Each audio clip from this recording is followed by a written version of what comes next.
Senator Mitch McConnell, who is the outgoing senator from Kentucky, is once again back with another warning about the situation he had helped create.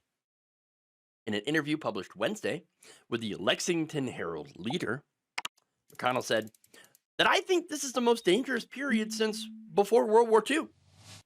Oh, wow. There are certain similarities right now to the 30s. Oh, is it? I mean, is this? Are you finally going to address the fascist madman who is dismantling our system piece by piece with he and his cronies? How about the armed thugs in masks that are patrolling the streets, disappearing immigrants, and violating due process? Does that have to do with any of that? Oh, please tell me. Please tell me. Well, you're going to be very disappointed. That no. Apparently, according to McConnell, it is the tariffs that are the problem and foreign policy. Oh, okay. So on the tariffs, he did criticize them. He pointed to the Smoot-Hawley Tariff Act of 1930, which he said is, quote, widely believed by historians and economists to have taken the Depression worldwide. Yeah, look, here's the thing. He ain't wrong about that. Yes, every time a nation has imposed mass tariffs, it usually ends up badly for that particular country. Now, let me be very clear. I'm not saying tariffs are bad in every circumstances. There are situations where tariffs make sense. But, and this is the big but, okay, you actually have to be smart in order to use tariffs effectively. If not, if you're not smart, if you don't use them right, and in the right circumstances, you end up hurting your own country. Okay, so no, here's the thing about trade, because there are issues with trade, by the way.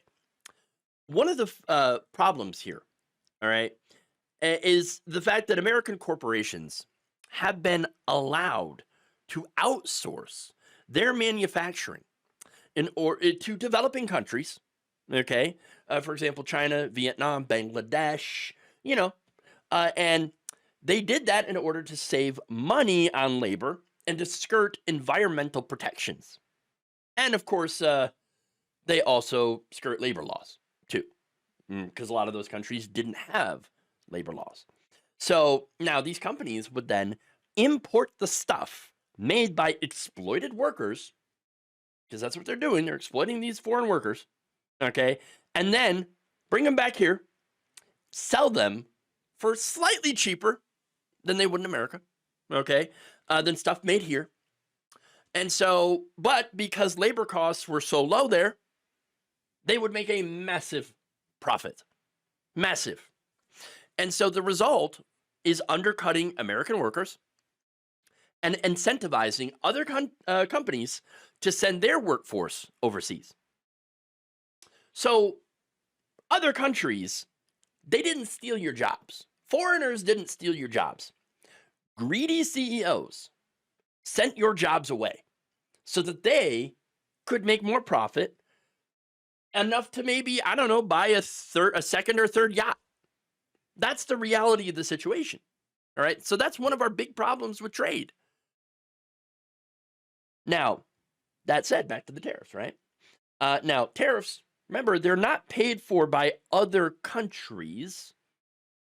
We pay them. The companies that import the goods, they first pay the tariff to the government, and then those same companies pass on the cost to the consumer, which would be us, in case you were wondering. Okay, that's it. That's it. All the revenue that is generated by the tariffs that this administration is crowing about, oh man, we made so many billions of dollars off the tariff. That's actually our money. That's our money.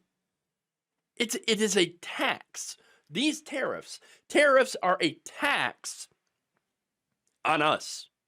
That's it. That's the reality. Okay. And so, look, I agree with him that the tariffs are a stupid idea. Really, it is. But again, he's still refusing to actually criticize Donald Trump himself. In fact, he went into discussing foreign policy next. Okay, once again, something that Trump has, you know, um, done certain things on that weren't very smart. But he said this quote: "Those who are totally anxious to stay out of all of what was going on in Europe at the time, World War II, were called America First. Sound familiar? So what do we have today? North Korea, China, Russia, Iran, and Iran's proxies. They're very different kinds of countries, but they have one thing in common: they hate us. So when you talk about preparedness, we're not prepared like we should be." Well, now, hold on, Mitch. Tell me, why exactly do many of those countries hate us in the first place? I mean, Iran has a pretty good reason, and let's be fair about that. What reason could that be? The fact that we overthrew their democracy and installed a puppet regime, which was then overthrown. And in its place, they ended up installing a repressive theocracy. So, yeah, it kind of makes sense that they would hate us after what we did. Okay.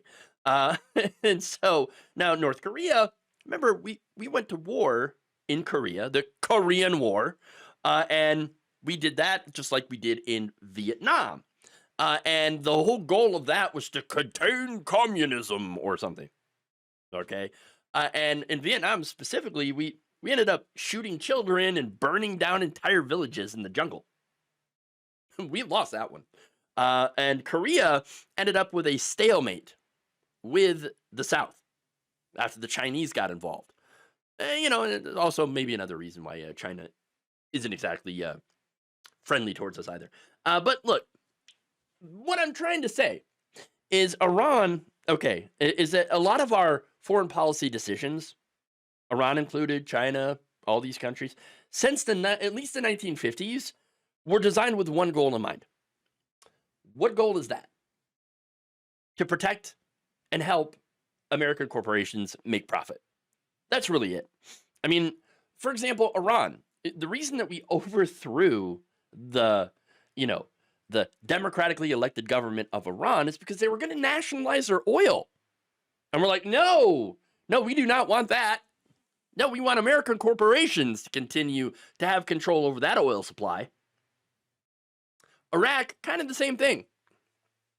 Iraq had oil. And so, we're kind of like, oh, let's go take it. Okay. And also, let's be fair, George W. Bush wanted revenge for, on Saddam Hussein for attempting to assassinate his dad. And so there's that. The first Gulf War and all that. Afghanistan, I think it was more about the poppy fields than anything, not terrorism. Really no reason for us to even have gone into Afghanistan at first. Okay. And so all of that, by the way, every one of these wars also served to do what? To prop up the military-industrial complex. It's very powerful on Capitol Hill.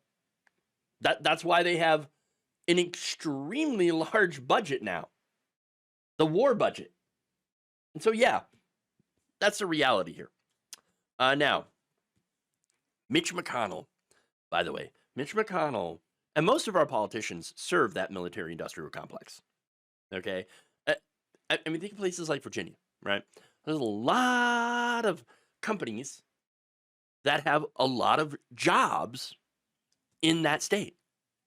And so now you have these politicians that serve the donors, okay? And those donors control the jobs. And so if they don't get what they want, they might move their job somewhere else. And that's going to be very bad for that politician, okay? And so that's the reality.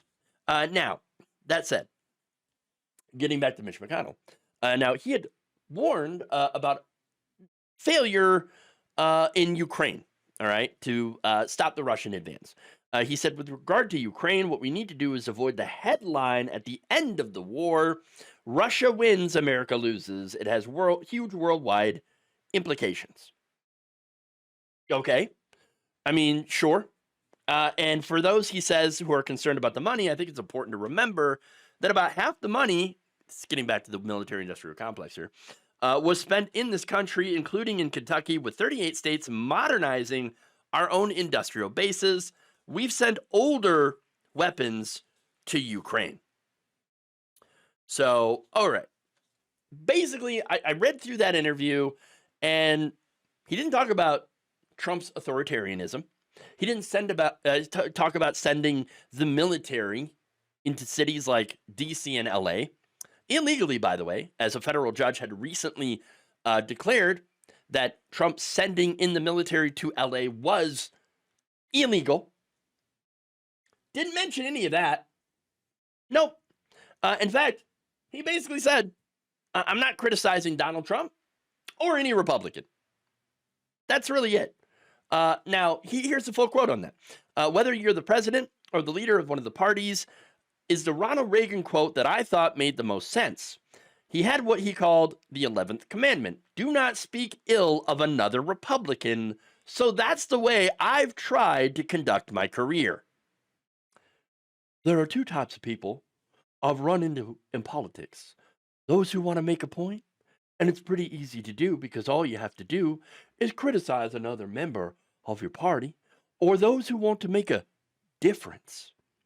Fortunately, I've been surrounded mostly by people who wanted to make a difference for their state in a close election or federal policy. So, okay. No criticism of Trump. No, nothing direct. All right. Just, I don't criticize Republicans. And, I'm not going to. And, I'm here to, I was making a difference. That's all I was doing. Fortunate, very fortunate. Well, on that, yeah, you have made a difference.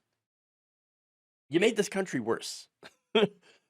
Now, Mitch McConnell, I don't think he gets enough credit for all of the terrible things that he has done to make this country worse over the years. He's one of the people, remember, who brought many cases against restrictions on money in politics. His actions over the years allowed for corporate special interest money to flood into our political system. You look at all the major decisions on money in politics, and Mitch McConnell or one of his groups is behind it. Not only that, but he has also allowed the Supreme Court takeover by Donald Trump, which led to the gutting of reproductive rights across the nation, and the immunity now enjoyed by our criminal president. On that, he said, quote, "It never occurred to me that Donald Trump would actually get elected. When he did, we had the Supreme Court vacancy sitting there and an opportunity to change the court system with quality strict constructionists for a long time." That was an opportunity that he created by blocking the replacement here, blocking, okay, stonewalling the Obama nominee. That's right. And immediately acting to replace another Supreme Court justice. So, I mean, yeah, he saw these opportunities, more like he created these opportunities, and took them. And you can tell that he really ain't all that sorry about it. Just like he is not sorry about voting to let Donald Trump go during his second impeachment. Remember, he voted not to convict. And so there you go. He ain't sorry about none of this. Everything that has happened here, I mean, a lot of the stuff you can trace back to Mitch McConnell, the money in politics, the impeachment vote, all of this. Okay? And he's not sorry. He's not sorry. Look, I'm glad that Mitch McConnell is finally leaving government. Okay? He's not running again. But it's unfortunate that he has left such a mess in his wake through his long career of serving his donors and being just a generally evil guy. That is the legacy of Mitch McConnell. Thank you for watching. If you enjoyed this video, please like, share, subscribe, hit the bell icon in order to get notified whenever a new video is released. And if you want to support independent, progressive media through this difficult time where it seems like everybody is shutting down, you can become a member on our YouTube page, you can become a subscriber on Facebook, or you can go to my Patreon. It's patreon.com/Jeff Waldorf. Thank you.